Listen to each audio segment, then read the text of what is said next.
Good evening. I'm John Paul Rowan, Vice President for SCAD Savannah. Thank you all for joining us. It is my sincere pleasure to introduce our two guests for tonight's conversation. Ray Smith captivates readers across the globe with his astute style reporting. For nearly 20 years, we've been riveted by his writings for the Wall Street Journal. From up-and-coming trends to the fascinating business of fashion, Ray is our go-to maven. Designer Brandon Maxwell's affinity for style naturally led him to a career in fashion design, a career that would land Lady Gaga as first celebrity client. His work has earned him accolades from the most established influencers in fashion.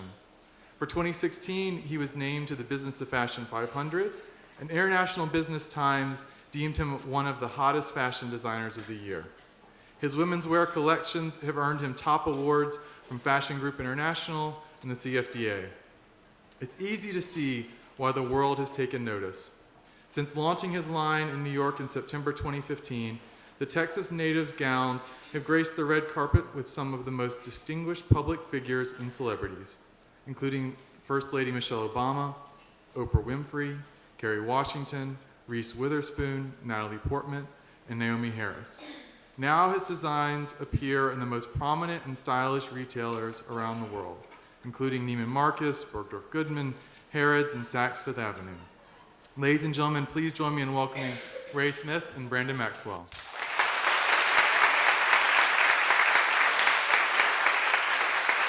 Okay. Thank you, everyone, for coming. So we'll start. Hey everybody. I barely just got here from the airport, so I look rough, and I'm sorry about that. But I'm here.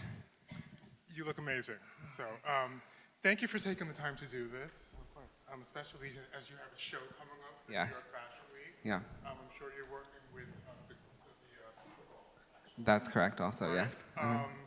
You also have some award shows coming up. And then you have your fourth Broadway show coming up. That is all true. Yeah. Well, how do you work? Are you a designer who has everything prepared and ready way in advance, or are you last minute, or? Yeah, well first I just want to say thanks for having me, everyone. I'm really excited I've never really had this many people listen to me talk in a room, although my family is close to this size. And thank you for having me as well. It's always nice to see you. I am someone who has always had to plan. I'm the oldest sibling, so I have always been a planner, but because I do balance multiple jobs, I usually have the collections done at least 6 to 8 weeks before they come down the runway, because I have to work that way. So for instance, I just got here from LA, and the day before I was in New York, and then tomorrow I'll be in New York, and then back in LA the next day. So I'm one day in New York, one day in LA, back and forth around this time of year, September also, as well as February.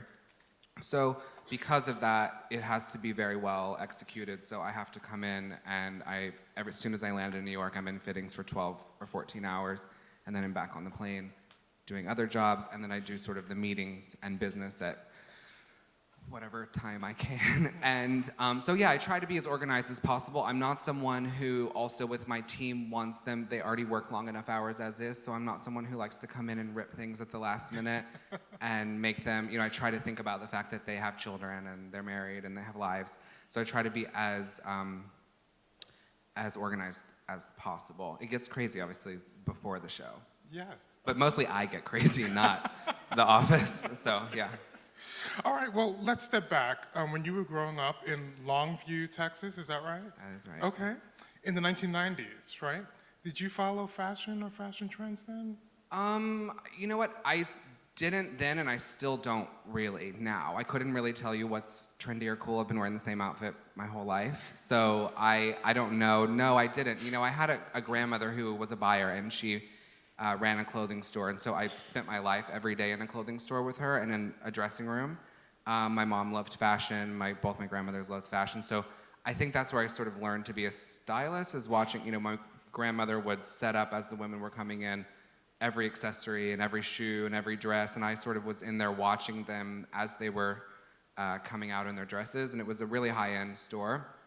And then my grandmother obviously recognized that I was very different at an early age, and I have a very full-blooded Italian grandmother, so I was kind of on a leash with her everywhere I went growing up, and she made sure I had the tools at home to that maybe weren't readily accessible for me. So when I would come over and she would cook, she would always have like the new fashion magazines for me to look at, and she knew sort of what my interests were, and so I'm really grateful for that. So I wouldn't say that I was super obsessed with fashion in the way that, you know, I probably knew who everybody was or could instantly recognize designers, but I was very crafty. You know, I would go and make outfits myself and, you know, put extensions in my girlfriend's hair and like just teach myself how to do things. I mean, I wouldn't suggest teaching yourself how to glue extensions in someone's hair. Did spend a lot of my allowance fixing that, but yeah, so that's kind of how it was for me growing up. Well, talk about, I think there was an incident where you, or some incidences where you took your mom's dresses and, Yeah. Okay, and you like redesigned them? Well, my mom loved and still does love Oscar de la Renta, and she obviously would have her, you know, she didn't have a lot of them because, you know, but you know, she would have her Oscar dresses because, you know, Neiman's is our store in Texas, and yeah, I've cut a few of them in half before, not because I didn't think that they were good dresses, but I just felt that I needed to do something with them. I had this, you know, I've been doing photography since I was really, really young, and I would go and buy throwaway cameras before I knew how to use a camera, and so I would do these photo shoots on my girlfriends, and I would go in and cut up my mom's clothes, but obviously you're very young and you don't, you know, realize that you're cutting up. I would never now, obviously, that's what they would have dressed. But at that time, I did do that a few times. What did your mom think about that? I mean, listen, she's been through worse with me than cutting up a dress, so she was, I mean, it's fine. I did a lot of weird things. Okay. Well, when did the idea of being a fashion designer or thinking about a fashion career, enter your mind?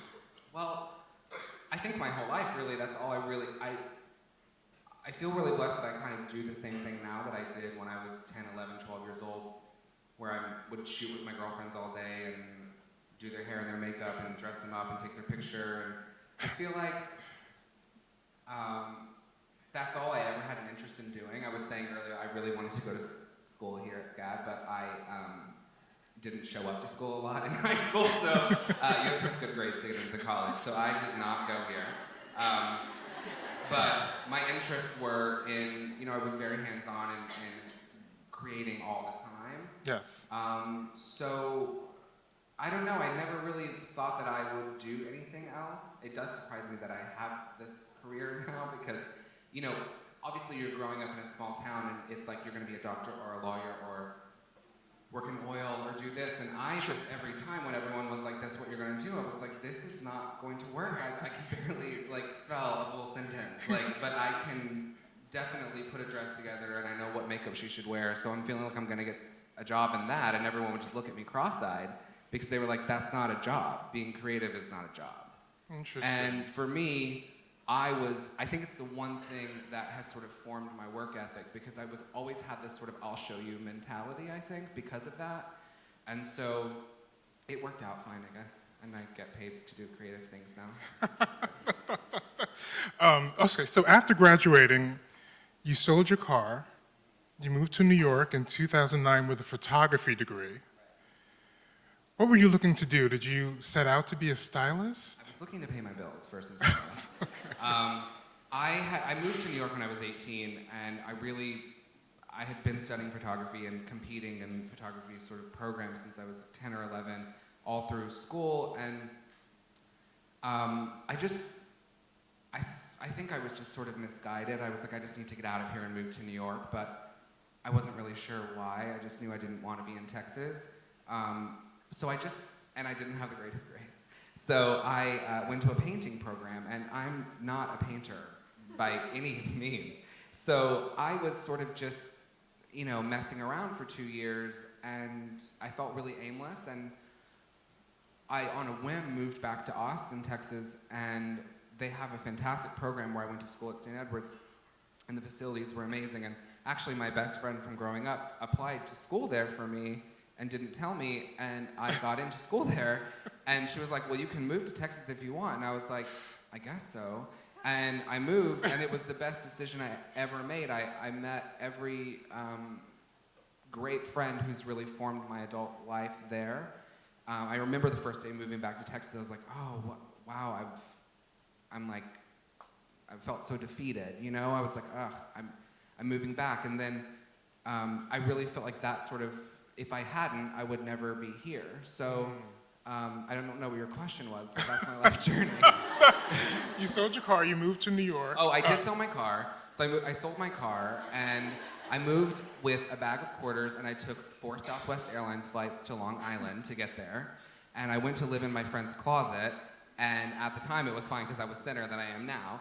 And I literally knew that I had to get a job before this bag of money that I had ran out. And I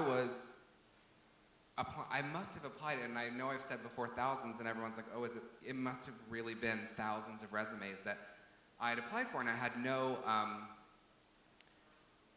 experience at all. I mean, what were you applying for? Like, well, I was applying to be a stylist because I had worked a little bit for magazines in Austin, because I kind of knew that photography was a really strong man's sport, and I probably was not going to excel in that as an assistant, but I knew I could put dresses together, and I was so really shocked at that time. It was really before the celebrity stylist, and at that time, and I was just learning that that could be a job, and I could get paid to do that. And I was like, I can do this. It's a lot harder than I thought it was. And you know, I sent out resumes to 1 million people. How did you know who these people were? I just looked up every agency. I just learned, and just sort of, I mean, if you ask any agent in New York, they're probably like, oh, that's the guy who emailed me 10,000 times. Every day I would be like, any response? Anyone looking for any work? Anything? And I would do anything, you know, and I did so many jobs because I literally was going to the grocery store with quarters, and, you know, and I was like, okay, I'm running out. So this, and if not, I'm going back. So I have to make this happen for myself. Wow. I think, you know, obviously my family didn't really want me to be in New York and preferred that I be at home. And so I had to really sort of make it work for myself. And yeah. Well, fun fact, I learned that SCAD president and founder Paula Wallace sold her car to move to Savannah and start SCAD. So, Wow. like mine. Two birds in a pie.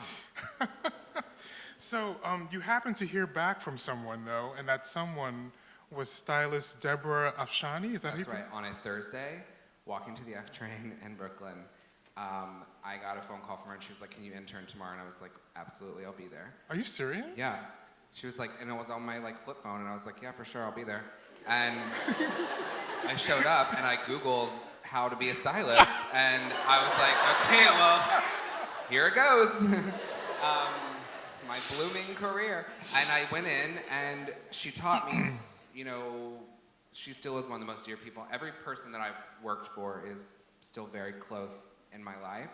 And I tried to learn lessons from each one of them. But the through story with all the people that I worked with was that they were kind people, and they treated other people really well. And that's the biggest thing I learned from Deborah. I learned that you could have success, but also be nice to people. And she taught me a lot, and after I worked with her for a year, she kept saying, like, you should work with somebody else. And I was like, oh, I kind of like it here, you know?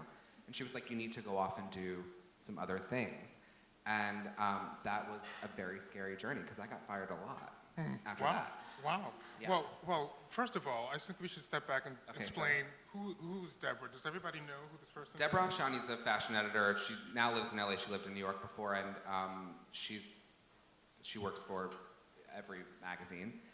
We did a lot of editorial, and now she does a lot for Vanity Fair and W. At the time, she was doing Italian Vogue and Uomo Vogue, and so I learned through her. I still absolutely think, obviously, if I didn't have that phone call from her, then I would never have had a career. Amazing, ever. Yeah. amazing. So what happened next? You left? So then she kept sort of recommending me to work with other people, and eventually I started working with Edward Inful, who's now at W. And what was he doing at the time? time? He was at American Vogue, Okay. and I worked with him. I did ad jobs with him, so my very first job with him was doing the ad campaign with Carly Kloss and Pat McGrath, Stephen Mizell, and obviously Edward for Dior, and John Galliano walked in, and he was like, hello, and I was like, hello. This is bizarre, and I just clipped my fanny pack on and ran like the wind all day. I was like, this is the life I want for myself. Wow. And everyone was so nice, and it's so funny, because now I go to a dinner and see Pat and sit with Edward, and he's helped me so much in my career. Sure. And I always think back to that day, and the studio seemed so huge, and everything seemed so, I thought, and still do think, Karlie Kloss is the most stunning creature. And when she walked, and she was so young at the time, just starting, and she walked in, and her walk, and I just remember leaving that day being like, okay, whatever it takes, this is the career that I want. Really? For myself. This is what I dreamed of seeing. John Galliano walks in the room, and you see Stephen, I've been studying photography since I'm a kid, every single book, and Stephen Meisel's in front of me in the room, and I thought I would have a heart attack, but I didn't. I just kept running all day, and I was like, I don't want to mess this up. Wow. So, and then I did a series of, I probably worked with him on ad jobs and, a series of jobs that's where I met Naomi Campbell through that experience, and how did that work? Were you like that kind of freelancer, or were they? Yeah, I was just freelancing, okay. and sort of, dealing with the joys of that. And then I started working with Nicola Formichetti, who is also from London. Edward's from London, and then I started working full-time with him.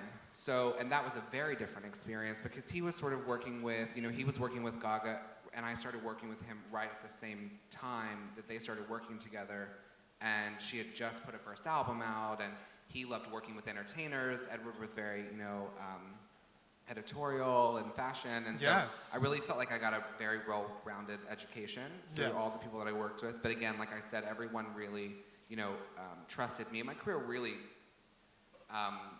obviously grew the most with Nicola, because also Nicola's career was growing at the same time. He was at, Diesel and Mac and Uniqlo, and he just had signed on to be the creative director of Mugler and revive, that brand. And so I wore a lot of different hats, and what was great about that is that he wasn't able to sort of be everywhere all of the time, because he did wear so many hats, and so it forced me to really grow up and be very responsible. And while my friends were sort of running around having fun, I did feel like I missed a lot of that. I don't regret it, but I did miss a lot of the sort of after college years where everyone's together.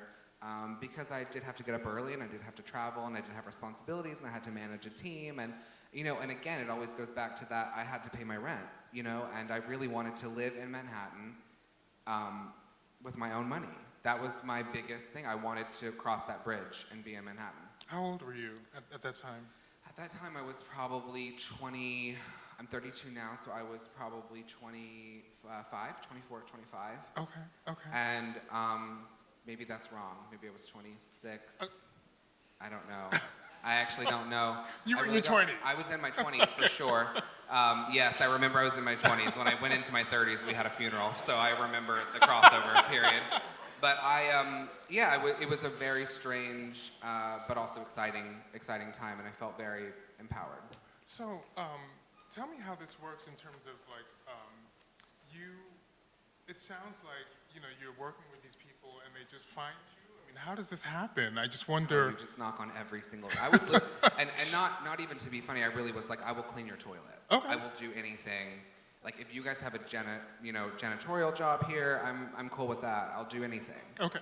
And that was the starting point. And then for me, it was really about, which everything in my life is about, having that connection with someone and really, right. Really connecting in the work. And then I just tried to sort of show up as early as I could and stay as late as possible. Interesting. And I never woke up every day saying I need to work with this person, or I want my life to be all about this. And I think that every time I did do that, I always found that those people were not right, or I did not mesh well with them. Got it. So a lot of my life has been up to chance, and it's worked out. Okay. Now, there were times, though, when it didn't work out, and you mentioned that, Yeah. that you got fired at some point from a styling gig. Was that before? That was before Nicola, but Okay.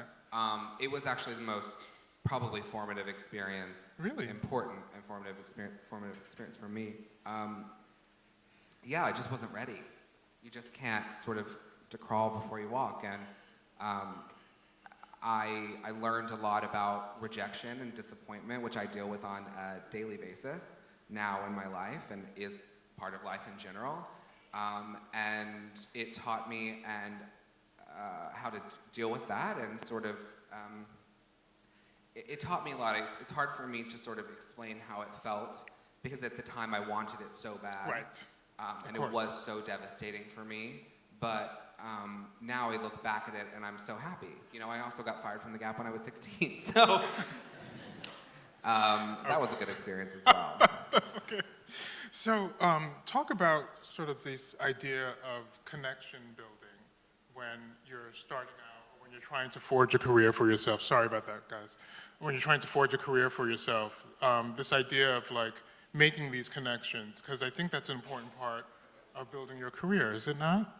It is. I mean, that's the whole reason why I have anything is because I've tried for better or for worse. Sometimes with me, I'll say too much, and I have a tendency to be too honest with people, and now I worry a little sometimes that it can, with business people, you don't want it to be off-putting, revealing too much of your sort of human self, but you know, I am a very flawed person, and I have always felt that most everyone is, and if I can connect with them on that level, that we could probably work best together. Mm-hmm. So that's how I've always approached everything. I'm not someone who's super superficial that bonds with people over, you know, clothes or material things. Mm-hmm. So I've always tried to come at it at a human level, and I think that those deep relationships that I've built, you know, if you look out at my show in the first row, it is people obviously who are very influential, but they're also people that are deeply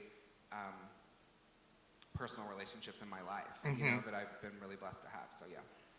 Well, when did you make the decision that you wanted to transition from styling or ad designing to your career?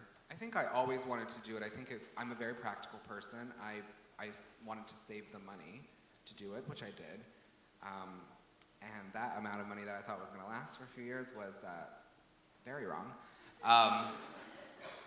And so I was waiting on that. And also, too, I would say I'm at a place in my life right now where I feel like it's fine to talk. You know, I think the past 2 years of my life have all been very exciting, but also I've realized in the past few months how sort of difficult they have been emotionally. I went through a series of events. I was in a very long-term relationship for a long time, and that came to a very abrupt end.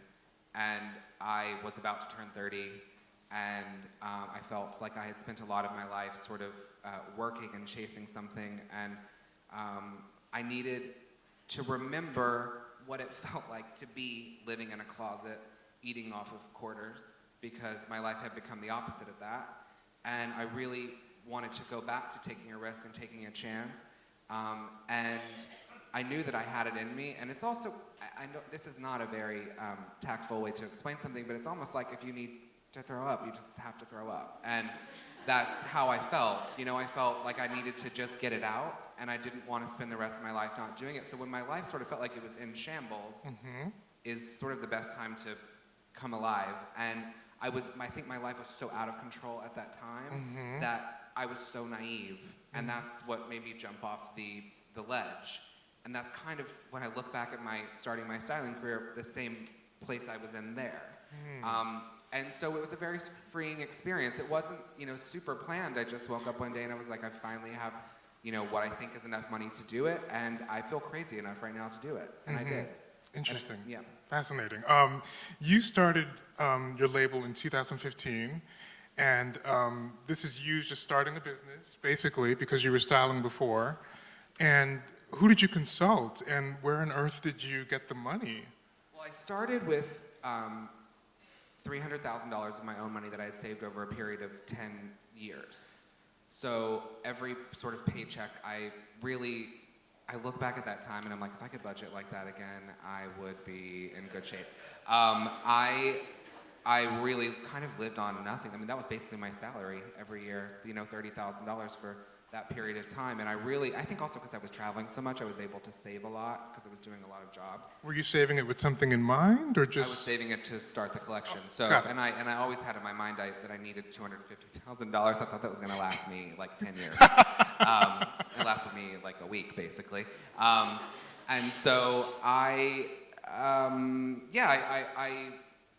forgot what your question was, but that's how much money I started with. But you're also starting a business, and I just wondered. A business. So I did at first. No one would touch me. I met with PRs, and people were like, "No, thanks, not so much." And they were like, "Have fun with that." And I was like, "Okay, great." My dad is a good businessman, but he has not done this business.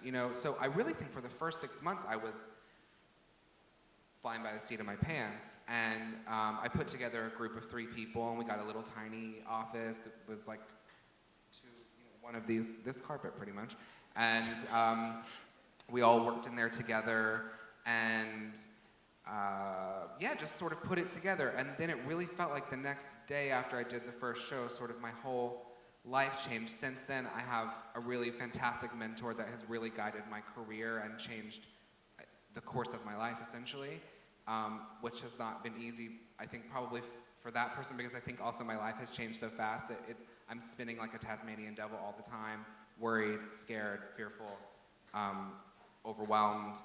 But if I hadn't had that family of that mentor and those people, it would not have probably worked out very well for me, because I didn't know anything about business, and I'm not shy to say that. I don't pretend to know much of anything really, but definitely not that. I didn't know anything about business for sure, and I didn't know anything about selling clothes, absolutely. So you started this collection when? I started it probably in April of 2015 was the year, probably, yeah. And it was a collection of what? Of dresses? A collection of, I think in my mind I thought it was going to be something completely different, but I design in a very odd way, which is alone in a room. I'm not a person who sketches things. I can sketch. My mind doesn't really work like that. So I do oftentimes it's very emotionally driven. The first one, I was obviously going through a breakup. It was very black and sort of dark, but in a way that I think it was sort of strong and structural, because I felt like I needed to build that around myself to get through that time in my life. Mm-hmm. And I think that's how that sort of aesthetic was born. And obviously it was interesting making the collection, because what I had imagined in my mind as a kid from Texas, you would probably imagine it would be very like over the top and glitzy, and it wasn't anything like that. But that came from me being really alone in a room. I start 100% with the music, and I figure out how I'm feeling at that time. And that music that I play through the entire design process is the music that ultimately is played in the show. And I start usually with 6 weeks alone in the room with just rolls of fabric and either a real live woman or just lots of forms. You've been in my office and seen every process and experience. And I really work like that. I work for sometimes 14, 16, 18 hours a day. I do my best work between 1 a.m. and 6 a.m. And when I'm really, really alone, and I just sort of run my hands over the body and start, and then once I have 10, 15, 20 things, I can start to see what it will look like, and then I go from there. But sometimes now that you're doing multiple collections, 4 collections a year, 2 of those 6 weeks is just sitting in a chair crying, thinking that if you'll ever have an idea again, No. Well, how did you figure out or conceive what you wanted the label's aesthetic to be? I didn't. I did know, obviously I didn't have a customer at that time, but I did know the woman in life that I was attracted to. And I've always been attracted to a type of woman who, although she might be struggling behind closed doors or going through things in her life, that she sort of puts it on and buttons it up and walks out the door, and people don't focus on that. I've always been really drawn to women in history that, and I always used to think about this a lot when I would run around, when I used to run around the reservoir and the park, and it's Jacqueline Kennedy Onassis, and I always used to think when I was running in the park how glamorous and impactful she was, and really the first thing on my mind about her was not that she was, poor her and she was cheated on and all those things. It was, she used that experience to do better and be better and help people, and that was the woman that I was attracted to. So there was a strength and a power there, and I think that it's really reflected in the shapes of the clothing, and that's the only way I knew how to translate that at that time, and so I think that that's what has continued. I think there's always like a sexiness and a, I'm not someone who sends suits down the runway with lots of layers. It's usually just a suit jacket and pants. So I'm going to read you something that Vogue wrote about your looks. They called you a designer of sinuous confections worthy of the red carpets he once worshipped from afar. They also said about your runway show at the Russian Tea Room, which I had the pleasure and delight of attending myself, actually. They pointed out the sophisticated halters and pencil skirts, sleek sheaths, and sexy jumpsuits, saying they had an unmistakable youthful exuberance. How would you describe your aesthetic? I think there's sort of a cleanliness to it, and I think that it is a strong silhouette. I don't know, I think one thing that I've learned over the past few months of my life, doing a little soul searching, is I think in the first few I got so wrapped up in what it is and what everybody expects from me and what they think it is. And I think really in the show that's coming up, I found a way to sort of free myself from that, because it's okay to do that sort of blazer and that coat if that's what you're feeling, and if another time in your life you're not, then you're not. And so that's the thing that I've sort of learned. I think that always there is sort of minimalism and a cleanliness to it, and I try to create things that are, seasonless and timeless, but it will change and evolve over time, and I think that's okay. So you launched, though, at a time when athleisure was really big, and there was this whole movement of like high-low and street chic and deconstruction, and I wondered if you had doubts about launching your sort of sophisticated, elegant kind of take on womenswear at that In terms time. of if it would be accepted, do you mean? Yes. Yeah. I think I never was cool or in, so I don't think, and I don't think I am now, and I don't think that was ever like a concern for me. I felt like I always approach things like, if I can sleep with it at the end of the night, and if I feel good about it, then that's fine. And, I felt, I don't know, I didn't think anyone would respond to it, honestly, so I don't think I gave it that much thought. I certainly wasn't like sewing in there being like, wow, this is about to be super impactful, people are gonna love it. You know what I mean? It's not like, that was not going through my head. And how was the response? I mean, I know that you did your first runway show, and I was curious whether you read reviews even to this day, or do you care, or do you? Yes, I care. I'm a human. I do read them, and the day of the show, I'm usually blacked out, and the night of the show, I don't go to dinner with everyone. My family does. It's a very stressful day for me because I don't really care what anyone says about me, because it's been said. In this generation, you can just go on Twitter and look what anybody says about you, and there's enough to make you happy and a lot to make you sad. So I don't really care for myself so much as I do for the people who've sort of put their name on the line for me. So that is very hard for me during the show. Sure. And some reviews, I appreciate sort of an educated critique. And I get it. Sometimes when I read it and I look at it, I'm like, they're right. That was not my greatest. And they're not all good.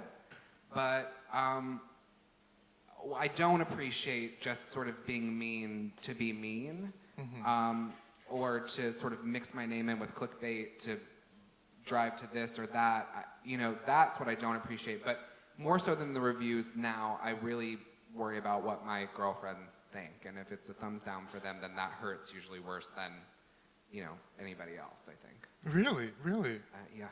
Okay. When you've grown up with them your whole life and they're like, I wouldn't wear it, what's the point? Really? Well, how about criticism that you consider constructive? Is that also something that maybe you appreciate? Absolutely. Listen, I love constructive criticism, you know? And I think everybody wants to be their best, and I don't think that my opinion is the right one, or that, you know, I've said before, I'm making like a pencil skirt and a ball gown, you know what I mean? I'm not in there trying to like shake up the world, Right. do you know what I mean? That was never my goal and my intention. It was just to sort of make something that women felt great in, because I did grow up in a store and in that world. But yeah, I mean, it hurts obviously when people say bad things, but you know, sometimes when I read reviews and they, sorry, I'm going on a tangent about this, but listen, like sometimes you read them and they're just like, just being rude to just be rude, and you're like, okay, well, like you work for a very reputable publication, and like I know you're smarter than that. Do you know what I mean? And like I'm totally fine if you want to say that you think it's a costume or it's bad, and like do it. You know what I mean? But also just back it up with like specifically, was it the hem or was it the fabric, or like what was it, so I can know how to be better next time, because I really feel like that's the purpose of reviews. It's sort of like a peer critique. Do you know what I mean? But you wouldn't go into your peer critique with your friend, you know, and look at their work and just be like, it sucks. And then when they're like, why? You're like, I don't know, it just does, and like leave. I mean, it's not effective, you know? No, I was observing you as you were going through the SCAD students and looking at their work just a few moments ago before we got on stage, and I think I heard some constructive advice and some encouragement, but I think it's important that designers like yourself know the difference and appreciate when it's constructive and where the intent is. And listen, you know, I do get upset about some of them sometimes, but also, you know, you just have to remember within yourself, it does take a lot to create something in a room alone and put it out there in front of everybody, and to be open to that. And you really can't whine about it because it was your choice, but it still doesn't take away from the fact that you're human, and it does hurt when somebody doesn't like what you make, you know? And that's, you know, but I always think that you should back things up with, you know, a positive if you can, because, you know, the world definitely is in need of more of that. So after your first collection, which was the first store, or stores even, that... Bergdorf Goodman, yeah. Really? And that was after your first collection? It was the night of my first show. The night... Tell us about that story. Well, Josh Schulman came to my show. And, Oh, and tell people who that is. Oh, he runs Bergdorf Goodman. And I... And who invited him? Like, was it your PR Well, person? I invited everybody who I thought, you know, would want to come. And it was this really small amount of people. But he did show up, and then I had a little party after, and my publicist came backstage, you know, and I kind of am there alone. I don't really interact that much afterwards, because I'm just like, is my life over? Am I moving out of New York? Am I gonna lose my dog? Or are they gonna take everything from me? That's what I'm doing back there for hours. And she came back, and I'm like drinking a glass of wine by myself, and she was like, Linda Fargo is here. And I literally at that moment was like, shut up, and walked away. And she was like, no, I need you to put the wine down. She's really here. She's talking to your dad. And I was like, oh my God, she's talking to my dad. We need to go, because God knows what is being said.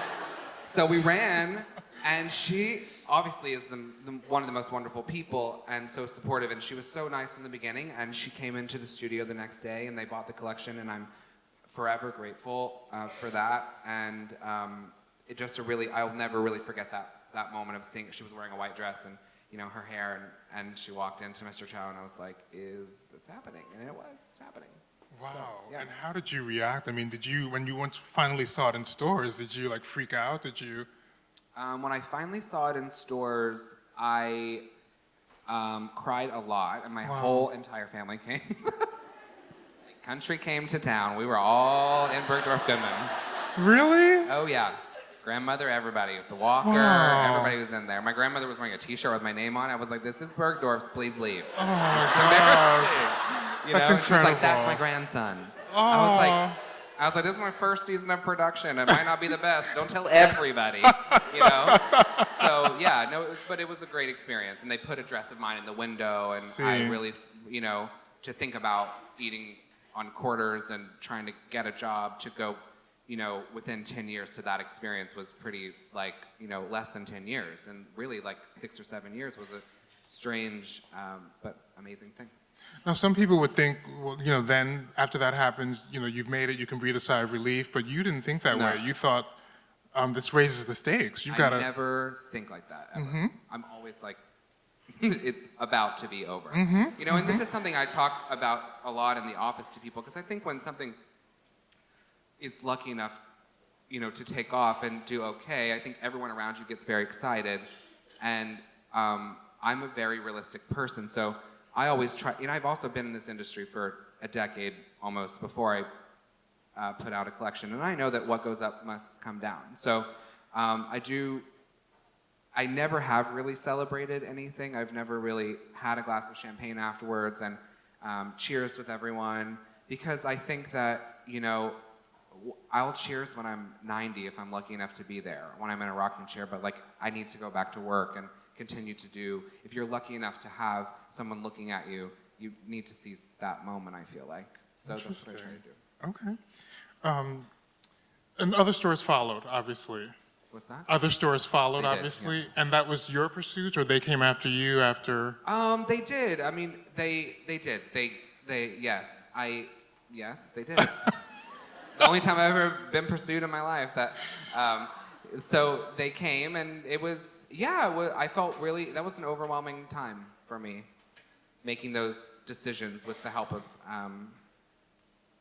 someone else that was very instrumental in that experience. It was wild. I don't really know yet. I haven't really taken much time to digest it all, but it's definitely wild. Well, could you describe your relationship with Lady Gaga? She's your client, she's your friend, she's your muse, she's what? Yeah, I mean, I think when you work with somebody for that long, I have a handful of girlfriends that are my best girlfriends. I think it's, obviously when you're starting, everyone wants to talk about it and is excited to talk about it, which I understand, and I'm happy to, because I'm, really proud, obviously, of my friends, and also with her, the work that we've made as well, on top of being friends.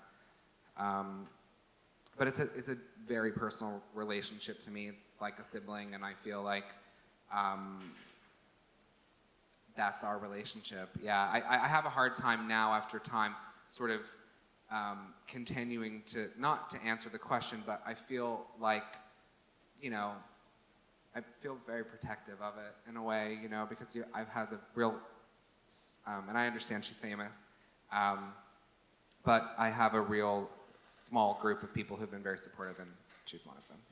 Because there are people out there probably who think, or still think of you as Lady Gaga, associate you with Lady Gaga, and they may even think that that's the only reason for your success. And how would you address? I'm not ashamed of that whatsoever.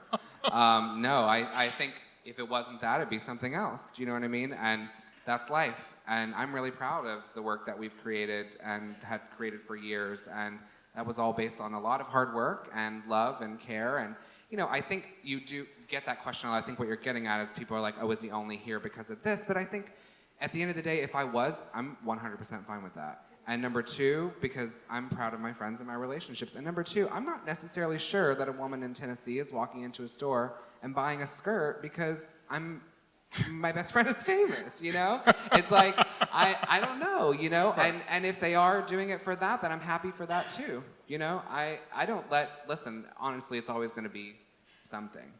Well, how did your role as a stylist affect your design process? I had to put clothes on real women for 10 years of my life.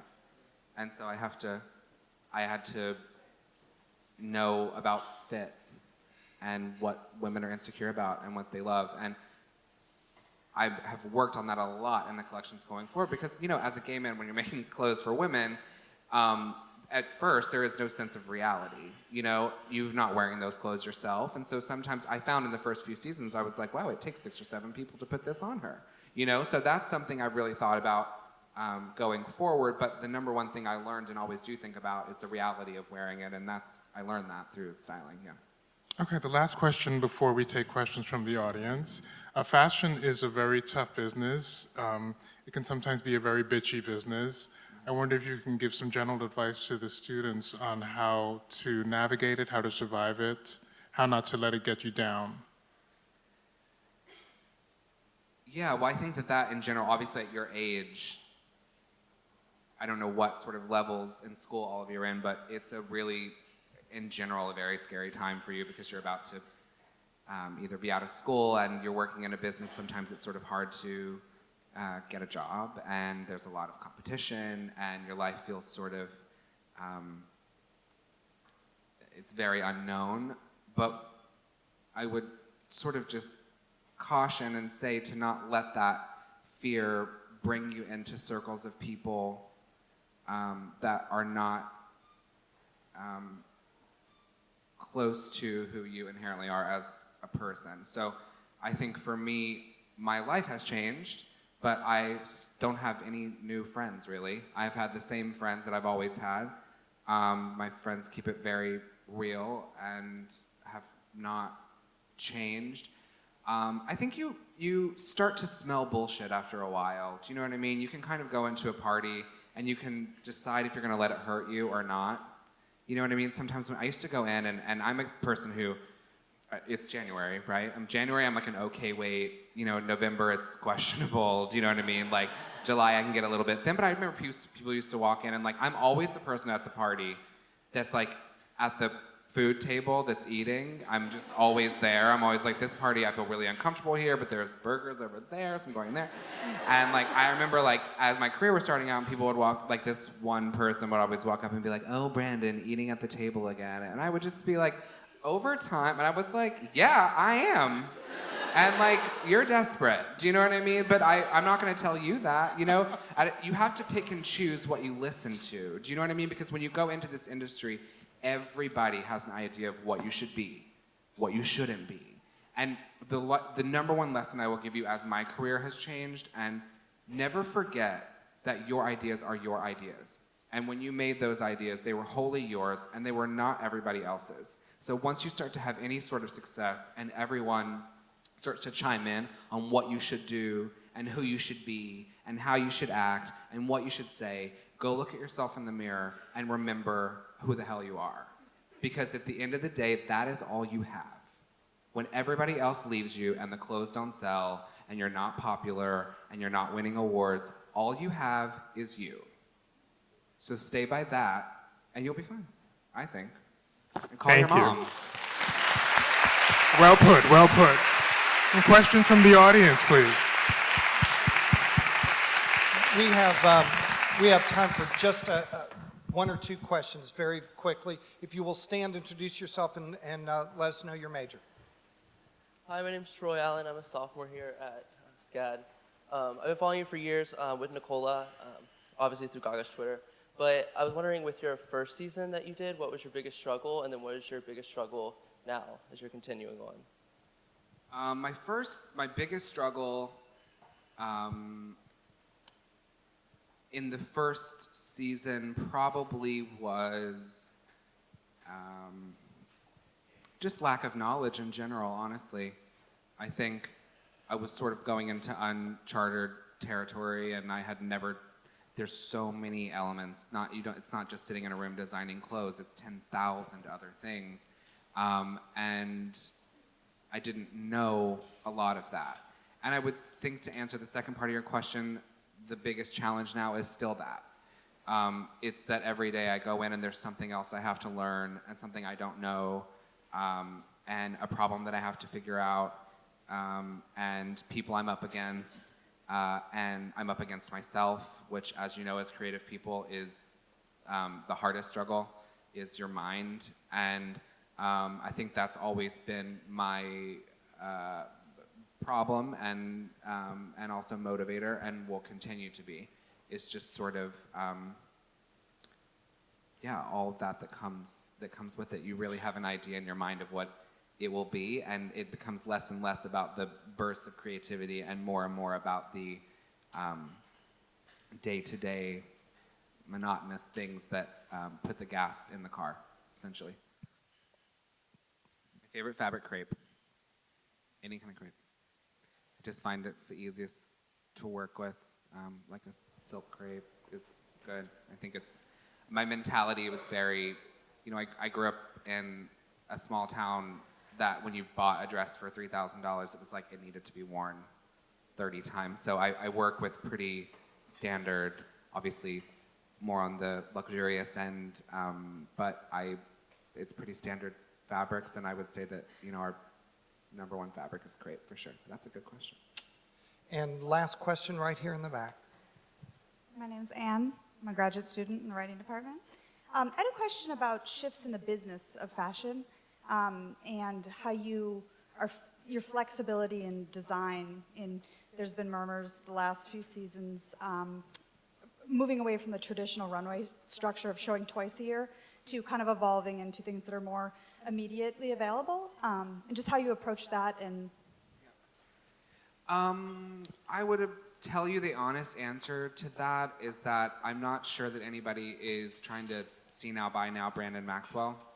I'm not sure that there's a huge, I hope that there is one day, because I hope to expand in a more mass way. But for me, I'm trying to get my footing right now into running the business and getting things off the ground. So I haven't put tons of thought into see now, buy now, because I'm not sure that there's enough people that are probably running out the next day to buy what I'm offering. But I have tried in a way, it's less about changing seasons or shows for me, and it is about how does the creative process that I work within work throughout the year. Do you know, am I able to start and stop 4 times? Is that possible? Can I start a collection, finish one, start another one? Can I work at that pace? Am I mentally able to do that? Do I want to do that? Is it going to be good work? So what I've tried to do now in my own way, and what we tried in the last season, was to show preseason with the main season and combine them in the shows and make them at the same time so that they sit well together, you know, merchandising wise, but also, and they're sort of a clear thought, but really it was actually also so that I didn't drive myself into the ground completely. And that's a process that's working for me, and I don't know how that will evolve over time when we add categories that I'd like to evolve, you know, add shoes and bags and accessories. But we'll see, you know, and that's a very good question. It's something I think about all the time, and to be honest, I'm just not that educated in it yet to know the right answer. Unfortunately, that's all the time we have. Ray Smith, so good to have you back with us at SCAD. You were here earlier in the summer. Thank you. Brandon, thank you for your insight. Ladies and gentlemen, Ray Smith and Brandon Maxwell.